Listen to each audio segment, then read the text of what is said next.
आज Doubtnut app download करें। Doubtnut पर अपने सभी गणित, रसायन विज्ञान, भौतिक विज्ञान और जीव विज्ञान के डाउट्स का करो सफाया। बस प्रश्न की फोटो खींचो, एक ही प्रश्न को क्रॉप करो और तुरंत वीडियो सोल्यूशन पाओ। अभी डाउनलोड करें। इस प्रश्न में हमसे पूछा गया कि यदि द्रव्यमान ऊर्जा समतुल्यता को सही माना जाए तो जब जल ठंडा होकर बर्फ बनता है तो जल का द्रव्यमान पर क्या प्रभाव पड़ेगा। हमें इसका उत्तर देना है। तो आइए हम इसको देखते हैं।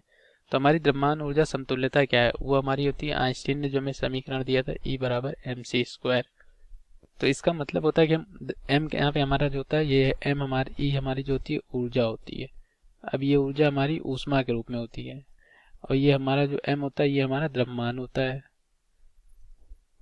और c जो होता है हमारा ये होता है प्रकाश का वेग।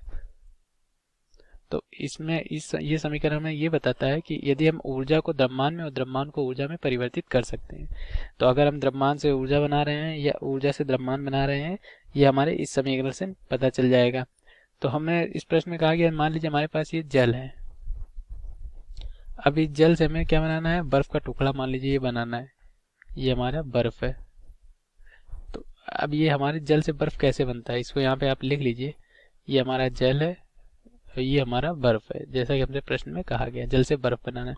तो जल से बर्फ बनाने के लिए हमें जल को ठंडा करना पड़ता है। जल को ठंडा करने के लिए क्या करेंगे, इससे हम कुछ ऊष्मा बाहर निकालते हैं।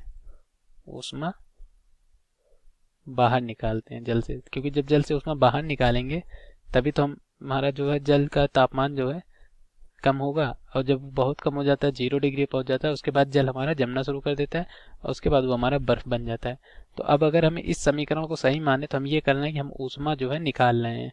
ऊष्मा मतलब ऊर्जा एक तरह से हम निकाल रहे हैं। और जब हम ऊर्जा निकालेंगे तो यहाँ से हम देख रहे हैं द्रव्यमान और ऊर्जा जो एक दूसरे के समानुपाती हैं, तो मतलब हमारा द्रव्यमान भी निकल रहा है, मतलब द्रव्यमान भी हमारा कम हो रहा होगा। क्यों? क्योंकि अगर हमारी ऊष्मा बाहर जा रही है तो कुछ जो द्रव्यमान होगा वो ऊष्मा में परिवर्तित होकर इस जल को छोड़ के बाहर जा रहा होगा। और जब हमारा द्रव्यमान ऊष्मा में परिवर्तित हो रहा है और वो जल से बाहर निकल रहा, तो इसका सीधा सा मतलब है कि हमारा जो है द्रव्यमान जो है कम हो रहा है।